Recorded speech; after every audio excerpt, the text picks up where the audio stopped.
Now moving on to our final session, we discuss on contemporary trends in Dalit poetry. For this, I would like to call upon Ms. Vigila Chirappat, an accomplished poet, to enlighten us on her topic, Kavithayile Anubhava Bhavagathavum. I invite Dr. Mofida T, Assistant Professor of English, to chair this session. Over to you, ma'am.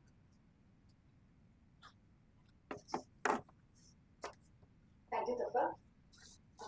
Respected Head of the Department, Dr. Rizwana Sultana, Chief Guest, Ms. Vigila, and my dear colleagues and students, good afternoon. And a warm welcome to the fifth and definitely the final session of our two-day national seminar on Dalit literature, resistance and reconstruction. This conference has been a forum for profound deliberations, insightful thoughts, and definitely an exploration of the tapestry of Dalit literature. And as we move on to the conclusion of this intellectual journey, we are going to have a very special session because we are provided with the opportunity to give voice to or to amplify the voices of women in Dalit literature. And I'm extremely happy to share this platform with the young and talented poet, Ms. Vigila. And now let me introduce the poet by reading one of her poems, Ende Kaikala Thonigal. Perhaps some of you might have already read this poem. It's prescribed in the university syllabus. Ende Kaikala Thonigal. എല്ലാ അഴുക്കുകളെയും അടക്കി പിടിച്ചുകൊണ്ട് എന്റെ കൈക്കല തുണികൾ ഒന്നു നനഞ്ഞു നിവരാൻ ഞാൻ അതിനെ അനുവദിച്ചില്ല. അഴുക്കുകൾ അത്രയും ഊറിയുറഞ്ഞ് പാറ പോലുറച്ചു. എത്ര മൃദുലമായിരുന്നെന്നോ അവയുടെ പഴയകാലം. കുഞ്ഞുമോളുടെ ഉടുപ്പായിരുന്നു അതിപ്പോൾ അടുപ്പിനരികിൽ. കുഞ്ഞുമോളും ഇപ്പോൾ മറ്റൊരു അടുക്കളയിൽ. പാട്ടുപാടി നടന്നവൾ, അവളും പാറ പോലുറച്ചു. ഇന്നൊരു മൂളിപ്പാട്ട് പോലും ഇല്ല. ഇനിയൊരു കുഞ്ഞുടുപ്പിട്ടവൾ കുഞ്ഞുമോളെ മഴയിലേക്ക് തള്ളിവിട്ടിരുന്നെങ്കിൽ. ഒരുപാട് സ്ത്രീ ജീവിതം അല്ലെങ്കിൽ ജീവിതാനുഭവങ്ങൾ ഒരു ചെറിയ കവിതയ്ക്കുള്ളിൽ കൊണ്ടുവരാൻ എത്ര പവർഫുൾ ആയിട്ടാണ് ഈ റൈറ്ററിന് പറ്റിയിട്ടുള്ളത്. അടുക്കളയില്ലാത്ത വീട് അമ്മ ഒരു കാൽപ്പനിക കവിതയല്ല, പകർത്തിയെടുത്ത് വെറുതെ ഒന്നുമില്ല പച്ചപ്പൊങ്ങ്. ഈ കവിതാ സമാഹാരങ്ങൾക്ക് പുറമെ ഓക്സ്ഫോർഡ് യൂണിവേഴ്സിറ്റി പ്രസ് പ്രസിദ്ധീകരിച്ച ദളിത് കവിതാ സമാഹാരത്തിലേക്കും വിജിലയുടെ കവിതകൾ തിരഞ്ഞെടുക്കപ്പെട്ടിട്ടുണ്ട്. She's actually the editor of Pranada Books.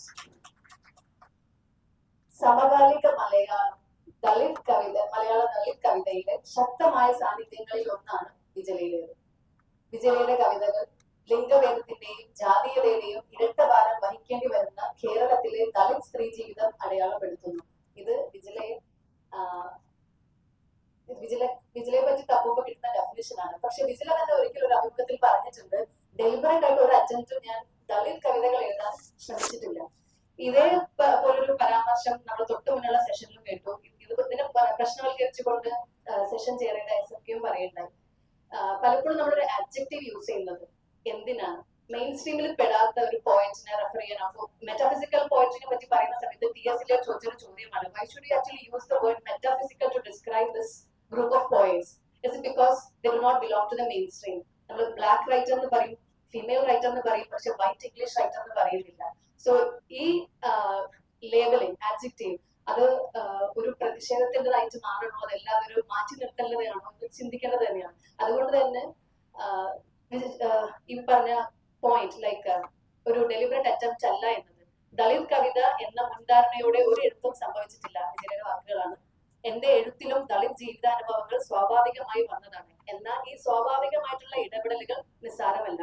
ഈ സ്വാഭാവികമായിട്ടുള്ള ഇടപെടലുകൾ തന്നെയാണ് നമ്മുടെ ചിന്തകളിലും സമൂഹത്തിലും മാറ്റങ്ങളെ കൊണ്ടുവരുന്നത്. ഇത്തരം ഇടപെടലുകളും ചർച്ചകളും മാറ്റങ്ങളിലേക്കുള്ള വഴികൾ തന്നെയാണ്. ചന്തുമേനോന്റെയും അപ്പു നെടുങ്ങാടിയുടെയും ഒപ്പം ചർച്ച ചെയ്യപ്പെടേണ്ടിയിരുന്ന പോത്തേരി കുഞ്ഞമ്പു ആ ചർച്ചകൾക്ക് ഒരു സ്പേസ് കാണാൻ വർഷങ്ങളോളം കാത്തിരുന്നു എന്ന മാറ്റി നിർത്തലിന്റെ രാഷ്ട്രീയവും ഇന്നലെ ഹബീബ് സർ അല്ലെങ്കിൽ ഇന്ററാക്ഷനിൽ പറഞ്ഞ പോലെ അശുദ്ധിയുടെ പേര് പറഞ്ഞ് മാറ്റി നിർത്തുന്നതിലെ രാഷ്ട്രീയവും ഇന്ന് സാറ് പറഞ്ഞ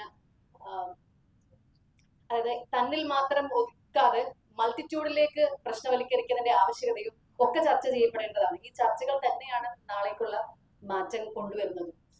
നിഷേധിക്കപ്പെട്ട ഒച്ചകൾക്ക് ലിപി നൽകലാണ് എനിക്ക് കവിത. എന്റെ അമ്മമാർക്ക് എഴുതാൻ കഴിയാതെ പോയതാണ്.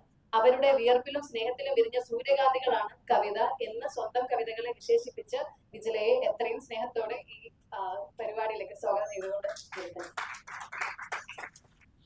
പ്രിയപ്പെട്ടവരെ, വലിയ തയ്യാറെടുപ്പുകളൊന്നും ഇല്ലാതെയാണ് ഞാൻ ഇവിടെ ഇങ്ങനെ നിൽക്കുന്നത്. എൻ്റെ കവിത വായിച്ചവരെ ഞാൻ നേരിട്ട് കാണുന്നു, അവരുടെ സ്നേഹം പങ്കിടുന്നു. അതൊക്കെ വലിയ പ്രധാനമായിട്ട് തന്നെ കാണുന്നു. ജോസഫ് മാഷിന്റെ വലിയൊരു ടോക്ക് കഴിഞ്ഞ് അതിന്റെ ഒരു ആഹ്ലാദത്തിൽ കൂടിയാണ് നമ്മൾ ഇരിക്കുന്നത്. അപ്പോ ദളിത് റൈറ്റിങ്ങിനെ എങ്ങനെ കാണുന്നു, അല്ലെ എങ്ങനെയാണ് കണ്ടത്, അതില് അക്കാഡമിക സമൂഹം എങ്ങനെ കണ്ടു, അല്ലെങ്കിൽ പൊതുജനം എങ്ങനെ കണ്ടു, ഇത്തരം കാര്യങ്ങളൊക്കെ പറയാമെന്നാണ് വിചാരിക്കുന്നത്. പിന്നെ എൻ്റെ ഒരു ഈ വിഷയം പറഞ്ഞല്ലോ, സബ്ജക്റ്റ് അനുഭവ ലോകം എന്ന് പറയുന്നത്. അനുഭവ ലോകത്തെ കുറിച്ചാണ് കുറച്ചുകൂടി പറയാൻ പറ്റുമെന്ന് എനിക്ക് തോന്നുന്നു. കൈക്കല തുണികൾ, അതിന്റെ ട്രാൻസ്ലേഷൻ വന്നിട്ടുണ്ട് കിച്ചൺ റാക്സ് എന്ന പേരിലാണ്. അത് വേറെ സുൽത്താന നസ്രിയ എന്ന് പറഞ്ഞൊരു ഡൽഹി യൂണിവേഴ്സിറ്റിയിൽ റിസർച്ച് ചെയ്യുന്നൊരു വിദ്യാർത്ഥി, വയനാട് സ്വദേശിയായിട്ടുള്ള അവള് കുറെ ഉറുദു കവികളെയും ബംഗാളി അങ്ങനെ മറ്റു ഭാഷകളിലേക്കും കൂടെ അത് ട്രാൻസ്ലേറ്റ് ചെയ്യാൻ ശ്രമിച്ചിട്ടുണ്ട്. അങ്ങനെ പല ഭാഷകളിലേക്ക് ട്രാൻസ്ലേറ്റ് ചെയ്യപ്പെട്ട ഒരു കവിത അങ്ങനെയും ശ്രദ്ധിക്കപ്പെട്ട ഒരു കവിതയാണ് കൈക്കല തുണികൾ. എന്താ പറയാ, ആധുനികതയ്ക്ക് ശേഷമാണ് ഉത്തരാധുനികത വരുന്നത്. ആ ഉത്തരാധുനികതയുടെ ഒപ്പം തന്നെയാണ് ഇത് വരുന്നത് ദളിത് ലിറ്ററേച്ചർ ശക്തി പ്രാപിക്കുന്നത്, അല്ലെങ്കിൽ സജീവതയിലേക്ക് വരുന്നത്. ഇതൊക്കെ നിങ്ങൾക്ക് അറിയാവുന്ന കാര്യങ്ങളായിരിക്കും എന്ന് വിചാരിക്കുന്നു. ലാളിത്യം, സാധാരണ മനുഷ്യരുടെ എഴുത്തും ഭാഷയും അനുഭവങ്ങളും ഒക്കെ കവിതയിലേക്ക് വരുന്നു. അത് സവർണ മേലാള ഭാഷയോടും ഭാവുകത്വത്തോടും ഒക്കെ ഇടയുന്നു, വേറിട്ട് നിൽക്കുന്നു. അത്തരത്തിലാണ് ദളിത് സാഹിത്യത്തെ അഡ്രസ് ചെയ്യുന്നത്. അതേസമയം തന്നെ എൻ്റെ ഒരു അനുഭവം എന്ന് പറയുന്നത്, ഇങ്ങനെയൊക്കെ നമ്മൾ പറയുമ്പോൾ എന്നെ ഒരു ഇന്റർവ്യൂ ചെയ്യാൻ വന്ന ഒരു റിസർച്ച് സ്കോളർ തന്നെയാണ് പറഞ്ഞത്, മാം ഇങ്ങനെയൊക്കെ പറയുകയാണെങ്കിൽ തന്നെ ഈ ടീച്ചേഴ്സ് പറയുന്നത് ദൈന്യതയുടെ സാഹിത്യമായിട്ടാണ് ഇവർ കാണുന്നത് ദളിത് സാഹിത്യത്തെ. അത് വലിയ വിഷമം ഉണ്ടാക്കിയ ഒരു കാര്യമാണ്. ദൈന്യത എന്ന് പറയുന്നത് അങ്ങനെ ലിംബാളയുടെയോ അല്ലെങ്കിൽ ഓം പ്രകാശ് വാൽമീകിയുടെയോ രചനകളിൽ നമുക്കത് കാണാം. പക്ഷെ അത് റിയാലിറ്റി ആണെന്നുള്ള രീതിയിലാണ് നമ്മളതിനെ വായിക്കേണ്ടത്. എച്ചില് വായിക്കുമ്പോൾ നമുക്ക് പരിചയമില്ലാത്ത ഒരു അനുഭവ ലോകമാണ്. പക്ഷെ കേരളത്തിലേക്ക് വരുമ്പോൾ അത്തരം അനുഭവങ്ങളിലൊന്നും കടന്നു പോകുന്നില്ല. എന്നാലും സൂക്ഷ്മമായിട്ട് ജാതി അനുഭവങ്ങളിലൂടെ കടന്നുപോയ ഒരു കുട്ടിക്കാലമൊക്കെ എനിക്കുണ്ട്. ഇപ്പോ വലിയ ആദരവോടുകൂടി സ്നേഹത്തോടുകൂടി കാണുന്ന ആൾക്കാർ, അവരുടെ എൻ്റെ സമ്പ്രായത്തിലുള്ള ആൾക്കാർ തന്നെ എൻ്റെ അച്ഛനെയൊക്കെ പേര് വിളിക്കുന്നത്, പച്ചയ്ക്ക് പേര് വിളിക്കാൻ പറയില്ല. അങ്ങനെ ഒരു അനുഭവം ഉണ്ടായിട്ടുണ്ട്. അപ്പം പിന്നീട് അവർ തിരുത്തുന്നുണ്ട് കേട്ടോ, തിരുത്താൻ തയ്യാറായെന്നുള്ളതാണ് വേറൊരു കാര്യം. അപ്പൊ കവിതയിൽ നമ്മൾ എഴുതാത്ത ഒരുപാട് സംഭവങ്ങളുണ്ട്, എഴുതിയതുണ്ട്, ഇനിയും എഴുതാൻ ഒരുപാടുണ്ട്. എനിക്ക് തോന്നുന്നത് ബൃഹത്തായ ആഖ്യാനങ്ങളിലേക്കൊക്കെ പോയാലോ എന്ന് വരെ വിചാരിക്കുന്ന ഒരു സമയമായിരുന്നു എനിക്ക്. അപ്പൊ കവിതയിൽ മാത്രം നമുക്ക് അങ്ങനെ കൊരുക്കപ്പെടാൻ പറ്റില്ല. കവിതയ്ക്ക് എന്ന് പറഞ്ഞാൽ കവിത ഇങ്ങനെ മുറുക്കി കൊണ്ടുവരുന്ന നമ്മള് ഭയങ്കര അനാവശ്യ പദങ്ങളൊക്കെ കളയും. അങ്ങനെ കുറച്ചുകൂടി രൂപപരമായിട്ടൊക്കെ അതിന് സൗന്ദര്യം വേണം. അല്ലെങ്കിൽ ഒരു കവിതയ്ക്ക് കുറെ പരിമിതി ഉണ്ടെന്ന് എനിക്ക് തോന്നുന്നത്. ഇപ്പൊ പല എഴുത്തുകളും വായിക്കുമ്പോൾ എനിക്ക് അങ്ങനെയാ തോന്നുന്നത്. ദളിത് ലിറ്ററേച്ചറിലേക്ക് തന്നെ വരാം. പിന്നെ 80-കൾക്ക് ശേഷം ഇന്ത്യയിൽ രൂപപ്പെട്ടു, അതൊക്കെ നിങ്ങൾക്ക് അറിയാം. മറാത്തിയിലാണ് അതിന്റെ സജീവത വരുന്നത്. മലയാളത്തിലേക്ക് വരുമ്പോൾ 2000-ന്റെ തുടക്കത്തിലാണ് വരുന്നത്. 2006-ലാണ് എൻ്റെ കവിതാ സമാഹാരം വരുന്നത്. അപ്പൊ ദളിത് സ്ത്രീ എഴുത്ത് ഒരു സവിശേഷ ശ്രദ്ധയിലേക്കൊക്കെ വരുന്നത്. അപ്പോഴും അത്ര ദളിത് അവയർനെസ് ഒന്നും ഇല്ലാതിരിക്കുന്ന ഒരു സമയത്ത് എഴുതിയ കവിതകളുണ്ടാണ്. പക്ഷെ പ്രദീപൻ പാമ്പിരിക്കുന്ന് അത് കൃത്യമായിട്ട് അടയാളപ്പെടുത്തി. ദളിത് സ്വത്വമുണ്ട്, ദളിത് സൗന്ദര്യശാസ്ത്രമുണ്ട് ആ കവിതകളിൽ നിന്ന് തിരിച്ചറിയുകയും അത് അത്തരത്തിൽ അടയാളപ്പെടുത്തുകയും ചെയ്തു. ഡോക്ടർ പ്രദീപൻ പാമ്പിരിക്കുന്ന് ദളിത് സ്വത്വം സൗന്ദര്യശാസ്ത്രം എന്ന് പറഞ്ഞ ഒരു പുസ്തകം തന്നെയുണ്ട്. സാറിന്റെ റിസർച്ച് പേപ്പർ ആണെന്നാണ് എനിക്ക് തോന്നുന്നത്. അതെ. പിന്നെന്താ പറയാ, ഓരോ കവിതകളിലേക്കും കൂടെ കടന്നു പോകുമ്പോൾ അമ്മ ഒരു കാൽപ്പനിക കവിതയല്ല. അടുക്കളയില്ലാത്ത വീട് എന്നൊക്കെ പറയുമ്പോൾ അതൊരു ദാരിദ്ര്യം അവസ്ഥയാണോ എന്ന് ചോദിച്ചാൽ അതെ, ദാരിദ്ര്യ അവസ്ഥ തന്നെയാണ്. അപ്പം അത് പെട്ടെന്ന് പക്ഷെ സ്ത്രീകൾക്ക് അടുക്കളയില്ലാത്ത വീട് എന്ന് പറയുമ്പോൾ ഒരു സന്തോഷം തരുന്നൊരു കാര്യം. അടുക്കളയില്ലാത്ത വീട്, അത്തരം ഒരു ജീവിതമൊക്കെ. അപ്പൊ ജോസഫ് മാഷ് നേരത്തെ പറഞ്ഞ നിങ്ങൾ ഭർത്താക്കന്മാർക്ക് നല്ല കറികളൊക്കെ വെച്ചു കൊടുക്കണം, വെറൈറ്റി വ്യത്യസ്തമായിട്ടുള്ള. അവിടെയും മാഷ് അതിന്റെ ജെൻഡർ എന്താണ് പുരുഷനിലേക്ക് അല്ല സ്ത്രീയിലേക്കാണ് കൊണ്ടുപോകുന്നത്. അടുക്കള എന്ന് പറയുന്നത് സ്ത്രീയിലേക്കാണ് കോൺസെൻട്രേറ്റ് ചെയ്യുന്നത്. അപ്പൊ പുരുഷനും കൂടി പങ്കാളിയായിരിക്കേണ്ട ഒരു ഇടമായിട്ട് അടുക്കളയെ കാണുന്നില്ല. അപ്പൊ നമുക്ക് ജെൻഡർ പൊളിറ്റിക്സ് വരെ പറയേണ്ടി വരികയാണ് അവിടെ. അപ്പൊ ദളിത് ജീവിതത്തിൽ പുരുഷാധിപത്യത്തിന്റെ എല്ലാ പ്രശ്നങ്ങളും ഉണ്ട്. അതിപ്പോഴും പറയേണ്ടി വരികയാണ്. കൈക്കല തുണികൾ എന്ന് പറഞ്ഞാൽ ഇപ്പൊ പ്രസക്തി ഉണ്ടോ എന്ന് ചോദിക്കാം നിങ്ങൾക്ക്. ഇപ്പോഴും എന്തിനാ കൈക്കല തുണികൾ പറഞ്ഞുകൊണ്ടിരിക്കുന്നത്? പക്ഷെ പ്രസക്തി ഉണ്ട്. പുരുഷാധിപത്യ വ്യവസ്ഥിതിക്കോ പാട്രിയാർക്കിക്കോ ഒരു വലിയ മാറ്റങ്ങളൊന്നും വന്നിട്ടില്ല. വരുത്താൻ നമ്മൾ ശ്രമിച്ചുകൊണ്ടിരിക്കുന്നതേ ഉള്ളൂ. നമ്മളിങ്ങനെ ഓരോ വീടുകളിലും ഒറ്റ പോരാട്ടങ്ങൾ നടക്കുന്നുണ്ട്. എന്റെ നാട്ടിൽ ഇങ്ങനെ ചുരിദാർ വരിക പെട്ടെന്ന് 90-കൾക്ക് ശേഷം ചുരിദാർ വരുന്നേരം ഈ ചേട്ടന്മാര്, നമ്മള് നാട്ടിൽ പറയുന്ന കുട്ടിയേട്ടൻ സമ്മതിക്കൂല എന്നെ ചുരിദാർ ഇടാൻ, ഈ പാവാട ബ്ലൗസ് മാത്രം ഇട്ടാ മതി എന്ന് പറയുന്ന ഒരു അധികാര പ്രയോഗം ഉണ്ടല്ലോ. ആ സ്വന്തം ഇഷ്ടവസ്ത്രം പോലും ധരിക്കാനുള്ള സ്വാതന്ത്ര്യം ഇല്ലായ്മ, അല്ലെങ്കിൽ അത് സ്വാഭാവികമായിട്ട് നമ്മളെ ഇഷ്ടങ്ങളെ സാധിച്ചെടുക്കുന്ന ഒരു അവസ്ഥ ഇല്ലായ്മ. അപ്പം അത് ദളിത് ഫാമിലിയിലുണ്ട്. അപ്പൊ അതാ ഞാൻ പറഞ്ഞത്, പുരുഷാധിപത്യ വ്യവസ്ഥയ്ക്ക് വലിയ മാറ്റങ്ങളൊന്നും വന്നിട്ടില്ല. അപ്പൊ അവർ ആ സ്വന്തം വീടുകളിൽ നിന്ന് പൊരുത്തിക്കൊണ്ടാണ് ചുരിദാറിലേക്ക് വരുന്നത്. ചുരിദാറും കഴിഞ്ഞ് പിന്നെ ഷോൾ ഇടാത്ത ഒരു അവസ്ഥയെ അംഗീകരിക്കാത്ത ഫാമിലി ഉണ്ടായിരുന്നു. എന്റെ ഒക്കെ ഒരു 10 വർഷം മുമ്പ് അല്ലെ ഒരു 15 വർഷം മുമ്പ് ഞാനിങ്ങനെ ഷോൾ ഇടാതെ തനി നാട്ടുമ്പുറത്തെ പേരാമ്പ്രയൊക്കെ പോകുമ്പോ ആളുകൾ ഇങ്ങനെ തുറച്ചു നോക്കുന്ന അവസ്ഥയൊക്കെ ഉണ്ടായിരുന്നു. നമ്മൾ ഇതിനെയൊക്കെ കൂളായിട്ട് നെവർ മൈൻഡ് എന്ന രീതിയിൽ തന്നെയാണ് ഇതിനെയൊക്കെ അഡ്രസ് ചെയ്തത്. അപ്പം ഞാൻ പറഞ്ഞു വരുന്നത്, ദളിത് കുടുംബങ്ങളിൽ അല്ലെങ്കിൽ കീഴാള കുടുംബങ്ങളിലൊക്കെ തന്നെയും പുരുഷാധിപത്യത്തിന്റെ പ്രശ്നങ്ങളൊക്കെ ഉണ്ട്. പാട്രിയാർക്കിയുടെ ഭാഗമായി ജീവിച്ചതിന്റെ പ്രശ്നങ്ങൾ എനിക്ക് പോലും ഉണ്ടെന്നാണ് ഞാൻ വിചാരിക്കുന്നത്. ഇപ്പൊ ഒരു മുതിർന്ന ഒരു പുരുഷൻ എന്നോട് ഇപ്പോ ഒരു അധികാര സ്വരത്തിൽ സംസാരിച്ച് ചിലപ്പോൾ ഞാൻ ഒന്നും മിണ്ടി വരില്ല. പെട്ടെന്ന് എനിക്ക് അച്ഛന്റെ ഒരു പ്രതിരൂപമായിട്ട് അയാളെ കാണും. അതൊരു വലിയ വിഷയമാണ്. അത്തരത്തിൽ നമ്മളിങ്ങനെ സ്വയം പുതുക്കിക്കൊണ്ടിരിക്കുക എന്നുള്ളതാണ്. അത് സ്വയം പുതുക്കുക, അത് വലിയ കാര്യമാണ്. കവിതയിൽ നിൽക്കുമ്പോൾ നമുക്ക് സ്വയം പുതുക്കാൻ പറ്റും. അപ്പൊ ഞാൻ ഒരു പ്രായമൊക്കെ എത്തുമ്പോൾ നമ്മള് പെട്ടെന്ന് ക്രിയേറ്റിവിറ്റിക്കൊക്കെ വലിയ പ്രശ്നം വരിക. ഞാൻ എഴുതുന്നില്ല, അപ്പൊ നീ എന്താണ് എഴുതാത്തെന്ന് പലരും ചോദിക്കാൻ തുടങ്ങും. അപ്പൊ എനിക്ക് വലിയ വിഷമം വരുന്നുണ്ട്. ഇത് കവിത എഴുതാൻ പറ്റുന്നില്ല, ഒന്നും എഴുതുന്നില്ല, ഭയങ്കര ഡ്രൈ ആയിട്ടുള്ള അവസ്ഥ. പക്ഷെ ഒരു ആർട്ട് സ്പേസിലേക്ക് പോകുമ്പോൾ അല്ലെ വേറൊരു സ്പേസിലേക്ക് പോകുമ്പോൾ നമ്മൾ പെട്ടെന്ന് മാറ്റങ്ങളൊക്കെ വരും. പെട്ടെന്ന് പട്ടാമ്പി കോളേജിലേക്ക് ഒരു പരിപാടിക്ക് പോകേണ്ടി വരും. ഞാൻ വളരെ മടിച്ച് പോകുന്നു. പക്ഷെ അവിടെ പോയിട്ട് തിരിച്ചു വരുമ്പോഴേക്കും എനിക്ക് ക്രിയേറ്റിവിറ്റിയുടെ വേറൊരു സംഭവം കിട്ടുകയാണ്. ഞാൻ പട്ടാമ്പിയിലെ പെൺകുട്ടികൾ മുടി കെട്ടുന്നത് എങ്ങനെയാണെന്ന് നോക്കി. മുടി കെട്ടുന്നത് പഴയ അമ്മമാരും പിന്നിയിട്ടതുപോലെ 2 ഭാഗത്തുനിന്ന് ഇങ്ങനെ എടുത്തിട്ട് നടുക്ക് ഇങ്ങനെ പിന്നിയിട്ടിരിക്കുന്നു. അപ്പൊ ആ ഒരു സംഭവം തുളസിക്ക് അതിന് ചൂണ്ടിയത്. അതൊക്കെ എനിക്ക് ചിരിയും വരുന്നുണ്ട്. പക്ഷെ ഇത് അവര് വലിയ മാറ്റങ്ങളെ ഒന്നും സ്വീകരിക്കാത്ത തനി നാട്ടുംപുറത്ത് പെൺകുട്ടികളെ പോലെ എനിക്ക് തോന്നി. അപ്പൊ ഞാൻ പട്ടാമ്പിയിലെ പെണ്ണുങ്ങളുടെ മുടി കണ്ടാൽ എന്നും പറഞ്ഞാൽ എഴുതാൻ തുടങ്ങി. അപ്പൊ ഉമ്മമാരുടെയും അമ്മമാരുടെയും ഒക്കെ ഒരു കൈമാറ്റം, ഓലമടയുന്നതിന്റെ ഒരു ശീലം ഉണ്ടല്ലോ. പണ്ട് ഓലമടിയായിരുന്നു. ഓല വീടുകളൊക്കെ സാധാരണമായിരുന്ന കൂടുതലുണ്ടായിരുന്ന പുരകെട്ട് എന്ന് പറഞ്ഞൊരു സംഭവം തന്നെ ഉണ്ടായിരുന്നു നാട്ടുപുറങ്ങളിലൊക്കെ. അപ്പൊ ആ ഒരു പുരകെട്ടുമ്പോ ഓലമടയണമല്ലോ. ആ ഓലമടയുന്ന ഒരു എക്സ്പീരിയൻസ് ഉള്ളവരാണ് പണ്ടത്തെ അമ്മമാര്. എന്റെയൊക്കെ അമ്മ എന്നൊക്കെ പറയുമ്പോൾ അതിന് മുമ്പുള്ള അമ്മമാരൊക്കെ. അപ്പൊ ആ ഒരു എക്സ്പീരിയൻസ് വെച്ചിട്ടാണ് അവരും മുടിയും കൂടെ മടഞ്ഞ് ശീലിക്കുന്നത്. മുടി മിടഞ്ഞിടുക എന്ന് പറയുള്ളൂ. അപ്പൊ അത് കവിതയിലേക്ക് കൊണ്ടുപോകും. അങ്ങനെയൊക്കെ ഇത്തരം എക്സ്പീരിയൻസിലൂടെയാണ് ഞാൻ കടന്നത്. ഈ പറഞ്ഞ ദളിത് അനുഭവങ്ങൾ എങ്ങനെയാണ് കൊണ്ടുവന്നത്. ദളിത് അവയർനെസ് ഇല്ലായിരുന്നു എനിക്ക്. അത്തരം അനുഭവങ്ങളിലൂടെ കടന്നു പോകുന്നില്ല. നമ്മളൊരു പൊതു മനുഷ്യൻ, ഒരു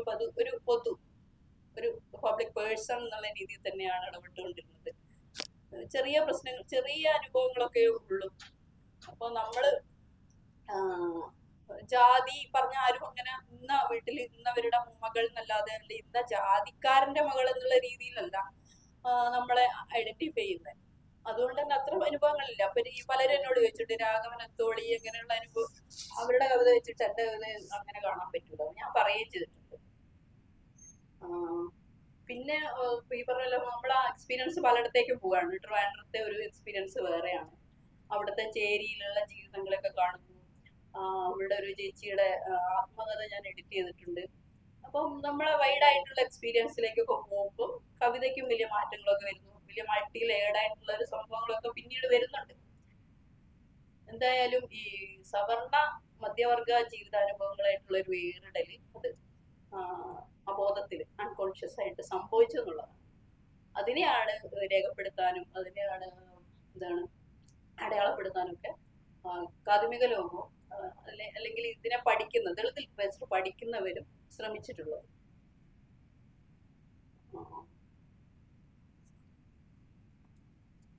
പിന്നെ ആധുനികതയുടെ കാര്യമൊക്കെ ഞാൻ പറഞ്ഞല്ലോ. അതിങ്ങനെ നമ്മളെ പേടിപ്പിക്കുന്ന രീതിയിലൊക്കെ ആയിരുന്നു എഴുതിക്കൊണ്ടിരുന്നത്. കലണ്ടറിൽ നിന്ന് കരിയെടുപ്പുകൾ എന്നൊക്കെ പറഞ്ഞിട്ട്, അല്ലെങ്കിൽ അയ്യപ്പന്റെ കുറെ കവിതകൾ ഞാനിങ്ങനെ ഒരിക്കൽ ഇങ്ങനെ ഷെയർ ചെയ്തപ്പോ ഇത് ഭയപ്പെടുത്തുന്ന ബിംബങ്ങളാണല്ലോ എന്ന് പറയണ്ടേ. അപ്പൊ ഭയപ്പെടുത്തുന്ന ബിംബങ്ങളൊക്കെ മാറി കുറച്ചുകൂടി പേഴ്സണലായി വ്യക്തിപരമായിട്ടുള്ള അനുഭവങ്ങളിലേക്ക്, സൂക്ഷ്മതകളിലേക്കൊക്കെ കവിത പോവുകയാണ്. അമ്മുദീപന്റെ ഒക്കെ കവിത എന്ന് പറഞ്ഞാൽ കരിങ്കുട്ടി. അപ്പൊ അവിടെ കരിങ്കുട്ടി ഒരു കല്ലിനെ എടുത്തിട്ട് അവളിങ്ങനെ കളിക്കാൻ കൂട്ടുകാരൊന്നുമില്ല, അപ്പൊ ഒരു കല്ലിനെ കൂട്ടായിട്ട് കൊണ്ടുനടക്കുക. എന്നിട്ട് അപ്പൊ അത് അവിടെ ഒരു കരിങ്കുട്ടി എന്ന് പറഞ്ഞ ഒരു അന്ധവിശ്വാസം പോലെ ഒരു സംഭവം ഉണ്ട് അവിടെ. അപ്പൊ അത് കരിങ്കുട്ടി വിളിക്കുന്നുണ്ടല്ലേ എന്നൊക്കെ പറഞ്ഞിട്ട് കരിങ്കുട്ടിയെ പേടിപ്പിക്കുന്ന ഒരു രൂപമാണ് അത്. അങ്ങനെ ഒരു വിത്താണ്. അപ്പൊ അവൾ ഇതിനെ എടുത്തിട്ട് പട്ടാമ്പിയിലേക്ക് പോവുകയാണ്. ബസ് കയറി പോകുന്നു, പ്ലാവിലെ പേഴ്സായിട്ട് പോകുന്നതൊക്കെ നല്ല രസമുള്ള ഒരു എന്താ പറയാ ഒരു ചിത്രമായിട്ട് തന്നെ നമുക്ക് ആ കവിതയിൽ കാണാം. അതൊക്കെ വ്യത്യസ്തമായ അനുഭവങ്ങളാണ്. അതൊക്കെ നിസ്സാരമായിട്ടൊക്കെ തോന്നാം. സ്ത്രീ അനുഭവങ്ങൾ ഇതിനെ എങ്ങനെ കാണേണ്ടതുണ്ടോ, അവളുടെ ഒരു ഏകാന്തത, ഒരു ഒറ്റപ്പെടല്, ഇതൊക്കെ അതിനെയൊക്കെ എങ്ങനെയാണ് മറികടക്കുന്നത്? ഒരു കല്ലിനെ എടുത്തിട്ടാണെങ്കിലും അതിനെ മറികടക്കാൻ ശ്രമിക്കുകയാണല്ലോ. ഈ പറഞ്ഞാല് ജോസഫ് മാഷ് പറഞ്ഞാൽ ഉന്മാദത്തെ കൂട്ടുപിടിക്കുക. ഉന്മാദം മനഃപൂർവ്വം നമ്മൾക്ക് ഉന്മാദിയാവാൻ പറ്റുമെന്ന് ചോദിക്കും. പറ്റും. നമ്മളൊരു പ്രണയത്തിൽ ഏർപ്പെടുന്നു, അല്ലെങ്കിൽ നിരന്തരം എഴുത്തിലേക്ക് പോകുന്നു, അല്ലെങ്കിൽ നിരന്തരം ഡാൻസിലേക്ക് പോകുന്നു. ഈ റിപ്പീറ്റേഷൻ എന്ന് പറയുന്നത് ഒരു ഒരു ഉന്മാദമാണ്. നമ്മൾ ഇങ്ങനെ പറഞ്ഞത് തന്നെ പറയാന്ന് പറയൂല, അതിന് ഭ്രാന്ത് തന്നെയാണല്ലോ നമ്മൾ പറയുന്നത്. അല്ലെ ചെയ്തത് തന്നെ ചെയ്തുകൊണ്ടിരിക്കുക, അതിന് ഭ്രാന്ത്. അത് മനഃപൂർവ്വം എന്ന് പറഞ്ഞാൽ നമ്മൾ അധികാരത്തിനെതിരെ നിലനിൽക്കുന്ന വ്യവസ്ഥിതിക്കെതിരെ നമ്മളുടെ ഒരു പ്രതിരോധം കൂടിയാണ്. അത് അമ്മു അത് കൃത്യമായിട്ട് പറയുന്നുണ്ട്. അധികാരത്തിനെതിരെയുള്ള സുന്ദരമായ ചെറുത്തുനിൽപ്പാണ് ഉന്മാദം എന്ന്.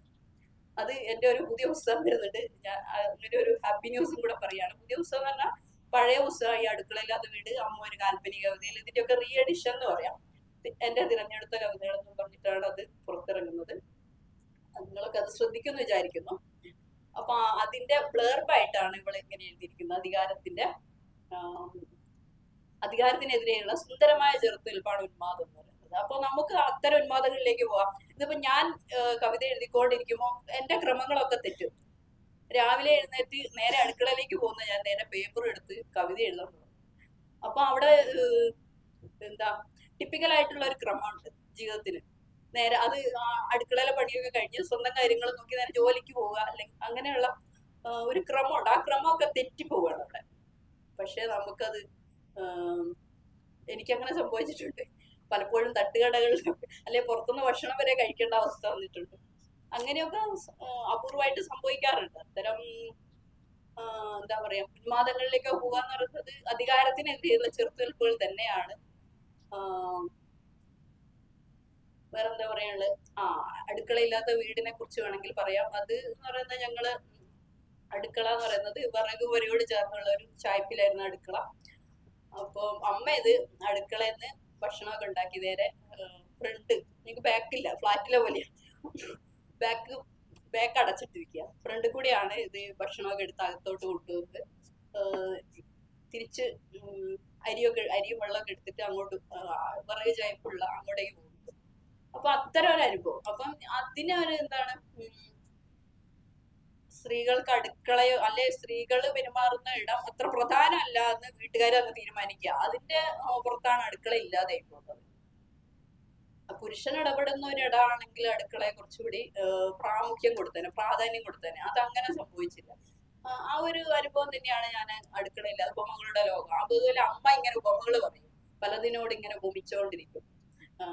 പിന്നെ പനാപ്പുറത്തും വടക്കയിലും തറ നടക്കുന്നു. അപ്പൊ ഒരാൾ തന്നെയാണ് പനാപ്പുറത്തും കെട്ടിയാടുന്നത്, വടക്കയിൽ എന്ന് പറഞ്ഞ അമ്പലത്തിൽ 2 ക്ഷേത്രങ്ങളിൽ ഇങ്ങനെ മാറി മാറി കെട്ടിയാടുക. അതുപോലെ ആയിപ്പോയല്ലോ എന്റെ അവസ്ഥ. ഈ അടുക്കളയിലേക്കും പോണം, മുറ്റത്തേക്കുള്ള അടുക്കളയിലേക്കും പോണം, വീട്ടിലേക്കും പോണം. അങ്ങനെ മാറി മാറി കെട്ടിയാടുന്ന ഒരു തെയ്യത്തോട് തന്നെ സ്വയം ഉപമിക്കാണ്, കമ്പയർ ചെയ്യാണ്. അതാണ് അടുക്കളയില്ലാത്ത വീട് എന്ന് പറയുന്ന ഒരു കവിതയുടെ ഒരു. പിന്നെ ഇടം എന്ന് പറഞ്ഞ കവിതയുണ്ട്. പിന്നെ അതൊക്കെ കഴിഞ്ഞ് എൻ്റെ ഒരു കുറച്ചുകൂടി സീരിയസ് ആയിട്ട് കവിതയെ കാണുന്നു കുറച്ചുകൂടെ. അപ്പൊ അമ്മ ഒരു കാൽപ്പനിക കവിതയല്ല, അത് മുഴുവൻ സംഭാഷണമാണ്. അത് മദർ ഈസ് അമ്മ തന്നെയാണ് അജയ് ശേഖർ സാറ് ട്രാൻസ്ലേറ്റ് ചെയ്തിരുന്നത്. Amma is not a romantic poem. അങ്ങനെ തന്നെയാണ്, അമ്മ തന്നെയാണ് അവിടെ ട്രാൻസ്ലേറ്റ് ചെയ്തത്. അപ്പൊ അതിലിങ്ങനെ അമ്മയുടെ സംഭാഷണങ്ങളാണ്. അമ്മ കുറച്ചുകൂടി കരുത്തിയായിട്ടുള്ള വേറൊരു അമ്മയാണത്. അത് എൻ്റെ അമ്മയല്ല.